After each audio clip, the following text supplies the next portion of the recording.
Shalom, selamat pagi, salam sejahtera buat kita semua. Hari ini kembali kita berjumpa pada pembelajaran kita di tema 4, hidup bersih dan sehat. Anak-anak, pembelajaran 4 ini kita akan masuk di sub 2, yaitu hidup bersih dan sehat di sekolah. Pembelajaran 1 yaitu bahasa Indonesia, PKN, matematika, dan juga SBDP, hidup bersih dan sehat di sekolah. Kita akan membahas pelajaran ini satu persatu. Kita mulai dari bahasa Indonesia yang terdapat dalam buku posnya, yaitu pembelajaran 1. Kita akan melihat tentang membaca teks dengan lafal dan intonasi. Membaca teks dengan lafal dan intonasi. Anak-anak, kita akan mulai pembelajaran kita. Di dalam buku bosnya ada bacaan, yaitu tentang bermusyawarah. Nah, kita akan perhatikan.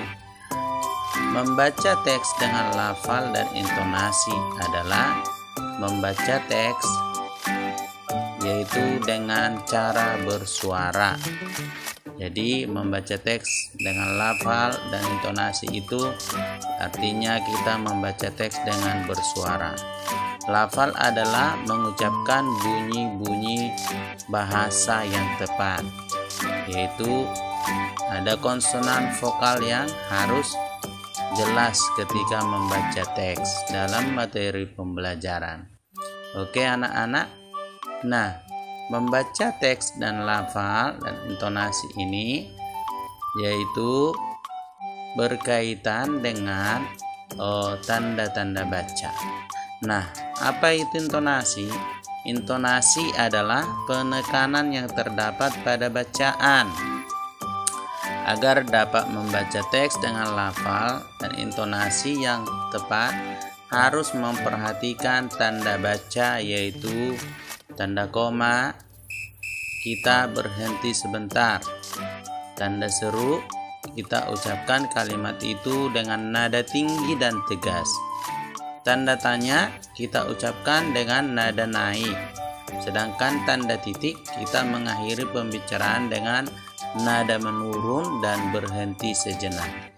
Inilah yang menekankan intonasi pada pembacaan teks, ya. Dengan adanya tanda-tanda baca tersebut, maka ada penekanan intonasi. Nah, anak-anak, kita harus memperhatikan setiap tanda baca yang terdapat pada teks bacaan. Nah, kita akan lanjutkan.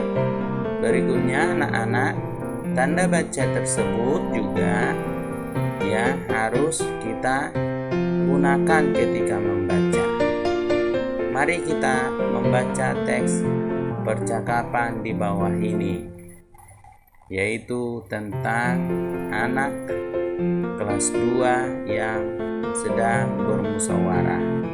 Ayo mengamati. Dengarkanlah temanmu membaca teks percakapan ini. Lomba kebersihan antar kelas tinggal 2 hari lagi. Apa yang harus kita lakukan teman-teman? Ya, ada penekanan kan? Mari kita segera bersiap, mempersiapkan alat-alat tersebut. Menurutku kita harus segera bersiap diri. Setuju, kita harus segera gotong royong. Kemudian apa yang harus kita persiapkan? Kita harus menyiapkan kemonceng, serbet, kain, pel, dan vas bunga. Nah, itu adalah ada intonasi penekanan. Di sini kita melihat ada tanda tanya, titik, dan juga ada tanda koma. Jadi penekanannya harus jelas pada pembacaan percakapan berikut, ya anak-anak. Nah, berikutnya kita akan membahas tentang PKN, ya, yaitu musyawarah, dan juga mufakat. Nah, dalam mengambil keputusan bersama dibutuhkanlah musyawarah. Musyawarah itu artinya berunding atau berdiskusi. Tujuan musyawarah adalah mufakat. Ya, mufakat itu artinya mendapatkan kesepakatan bersama.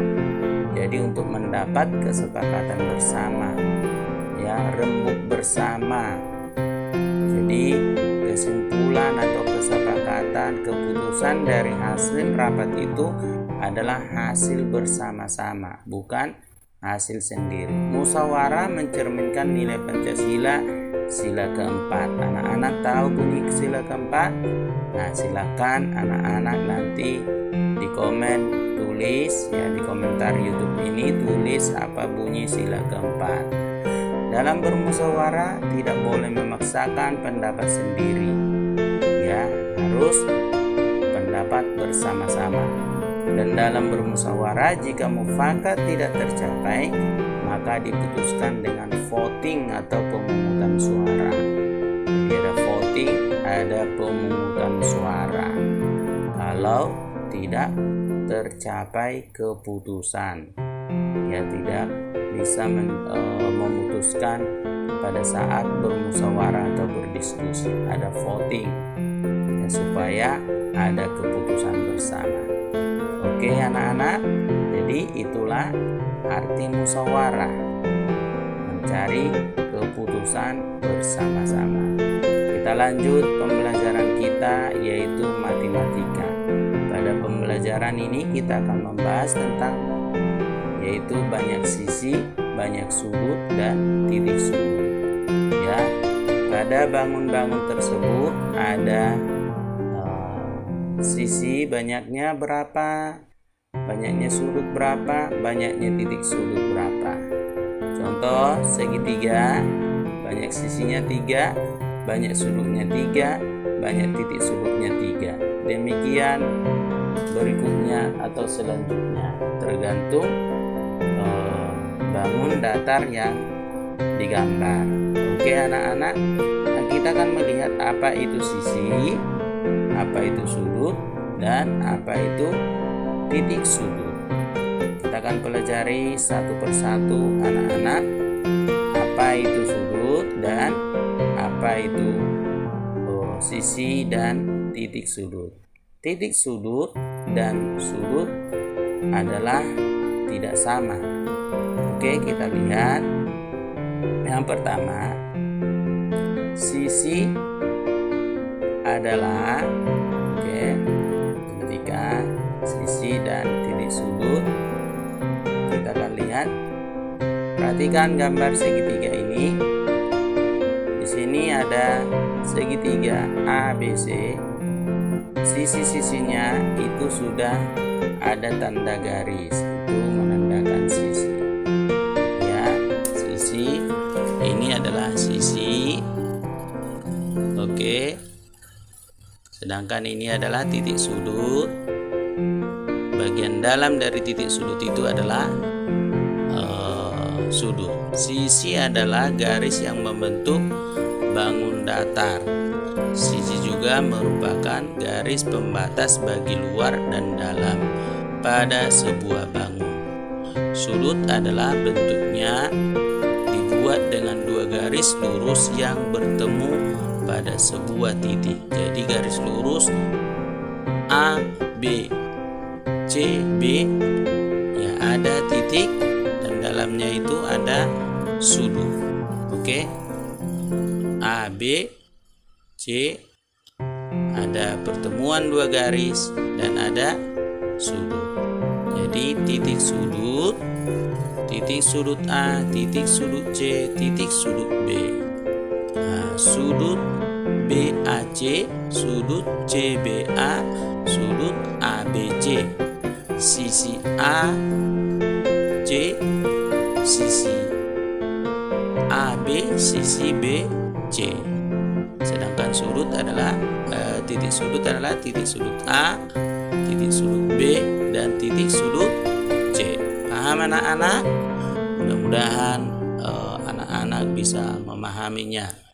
Oke, penjelasan mister yang sangat singkat ini mudah-mudahan anak-anak bisa memahami tentang sisi, garis, sisi, terus sudut dan titik sudut. Kita lanjut pelajaran kita berikutnya. Nah, titik sudut tadi itu terbentuk antara pertemuan sisi atau garis A ataupun garis A ataupun garis B. Nah, sekarang kita masuk ke SBDP. Di sini membahas gerak menyapu, gerak alat-alat musik yang akan kita pelajari. Nah, perhatikan gambar di samping. Ini adalah gambar menggambarkan, melukiskan anak yang sedang memperagakan menyapu. Nah, bagaimana cara melakukan gerak menyapu? Tarian gerak menyapu yaitu pegang gang sapu dengan dua tangan. Ya, dipegangnya di sini, pegang, baru tangan kiri di atas, tangan kanan agak di bawah. Ketiga, arahkan mata ke depan. Keempat, ayunkan sapu ke arah kaki. Ya, itulah cara menggunakan atau melakukan menari, menirukan gerak menyapu. Nah, dalam gerak menyapu, menari menggunakan gerak menyapu, diperlukan alat musik untuk mengiring. Alat musik yang dapat digunakan adalah alat musik ritmis, terdiri dari gendang, rebana, tamborin, dan tifa. Apa itu alat musik ritmis? Alat musik yang tidak bernada atau tidak tetap. Ya, bunyinya hanya tum tum tum tum. Ya, sedangkan alat musik yang bernada disebut dengan alat musik melodis. Ya, dimana bisa alat musik tersebut mengeluarkan bunyi do re mi fa sol la si do, ada nada-nada yang keluar dari alat musik tersebut. Itu disebut alat musik melodi. Sedangkan alat musik ritmis adalah tidak ada nada, dan juga kalaupun ada nadanya tidak tetap. Nadanya tidak tetap. Artinya hanya itu aja. Nah, sekarang tugas, perhatikan, ada bacaan buku BOS halaman 52 sampai 60. Terus kerjakan halaman 53. Ada buku PBTT halaman 24 sampai 25, 23, 24. Tuhan Yesus memberkati. Mohon like, subscribe, dan bagikan komen video pembelajaran ini sebanyak-banyaknya.